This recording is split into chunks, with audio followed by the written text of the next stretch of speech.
បាទនៅក្នុងវីដេអូនេះដែរខ្ញុំនឹងបង្ហាញលោកគ្រូអ្នកគ្រូរបៀបដំឡើងកម្មវិធីបាទ XRCPD នៅលើទូរស័ព្ទដៃអញ្ចឹងលោកគ្រូអ្នកគ្រូចូលទៅកាន់បាទ Play Store ឬក៏ App Store ណាអញ្ចឹងកាលណាខ្ញុំនិយាយពី Play Store App Store លោកគ្រូអ្នកគ្រូយល់ហើយណាបាទ Play Store សម្រាប់ពពួកអីពពួកបាទ Android ទៅ App Store សម្រាប់ពពួក iOS ដូចជា iPhone ណាចឹងចូលមកបាទហើយលោកគ្រូវាយកន្លែងនេះបាទប្រអប់នេះមកយើង search ពាក្យថា XRCPD បាទយកខាងណាក៏បាននេះបាទនេះឃើញនេះបាទ logo Overball ហ្នឹងបាទឬក៏លោកគ្រូអ្នកគ្រូចុចនៅលើ file ដែលបានពីក្រុមការងារណាអញ្ចឹងឧទាហរណ៍ខ្ញុំចុចដំឡើងនៅលើនេះតែម្ដងទៅណាបាទ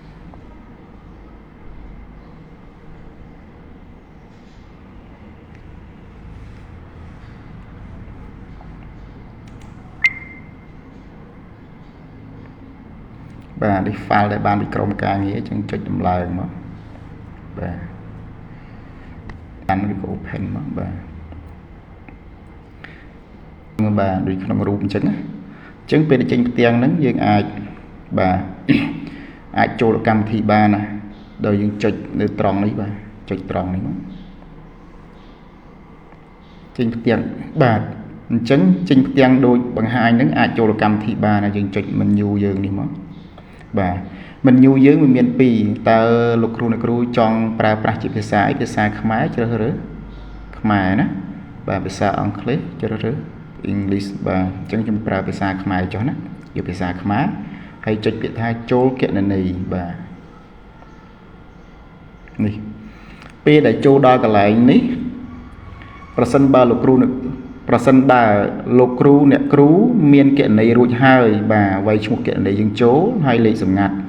បាទប៉ុន្តែប្រសិនបើលោកគ្រូអ្នកគ្រូអត់តន់មានគណនីទេគឺចុះឈ្មោះបាទចុះឈ្មោះចុចឡើងចុះឈ្មោះនេះចឹងខ្ញុំមានគណនីហើយខ្ញុំចូលឲ្យមើលបាទប៉ុន្តែខ្ញុំភ្លេចលេខសម្ងាត់ណាខ្ញុំភ្លេចលេខសម្ងាត់អញ្ចឹងខ្ញុំចុចកន្លែងពាក្យថាភ្លេចលេខសម្ងាត់ហើយខ្ញុំបំពេញ email ចូលណាភ្លេចលេខសម្ងាត់គឺត្រូវតែបំពេញ email បាទ email គឺជា email មួយដែលលោកគ្រូអ្នកគ្រូអាចបើកបានបាទអាចបើកបានចាំ password បាទចូលទៅបើក email ឡើងបានទើបយកកូដ OTP បានណាអញ្ចឹងខ្ញុំចុចបាទ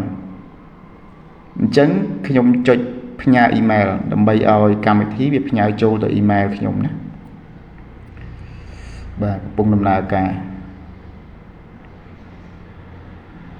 នេះអញ្ចឹងខ្ញុំបើកទៅ email ខ្ញុំមើលខ្ញុំរក email ខ្ញុំ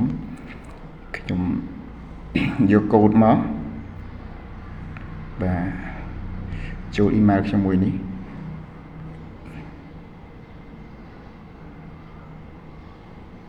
ខ្ញុំ refresh មួយហើយវា load កូដមកនេះកូដបានមកបាទ copy មកបាទខ្ញុំយកមកដាក់ក្នុងនេះមកបាទ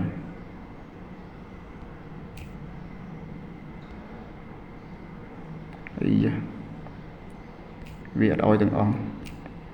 ចឹងខ្ញុំបែកមកមើលវិញទៀតមកបាទ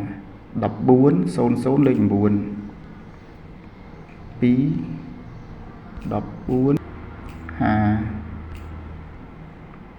8បាទអូខេលេខសម្ងាត់ថ្មីបាទលេខសម្ងាត់ថ្មីចូលបានណាអញ្ចឹងយើងដាក់លេខសម្ងាត់ថ្មីខ្ញុំដាក់មកបាទលេខមិត្តសញ្ញាតិចមកបាទបញ្ជាក់វាយលេខសម្ងាត់ថ្មីយើងនឹងឲ្យត្រូវដូចដែលយើងវាយមុនបាទកំណត់ឡើងវិញមកបាទអញ្ចឹងយើងអាចបញ្ចូលគណនីយើងបានខ្ញុំវាយចូលមកណាប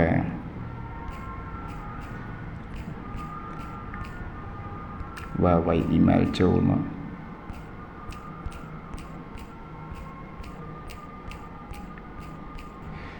ចូលគណនី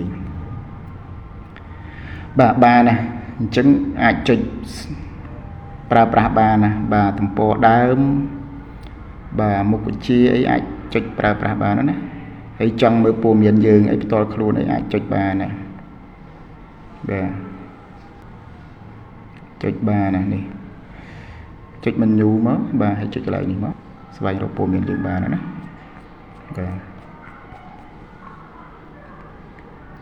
បាទស្វែងរកព័ត៌មានបានណាឃើញទេបាទវគ្គសិក្សាខ្លីៗអីប្រវត្តិរូបដែលយើងបានកត់ទុកក្នុងប្រព័ន្ធហ្នឹងណាបាទអរគុណច្រើនហើយយើងចង់ចាក់ចេញគឺចាក់ចេញមកបាទអូខេ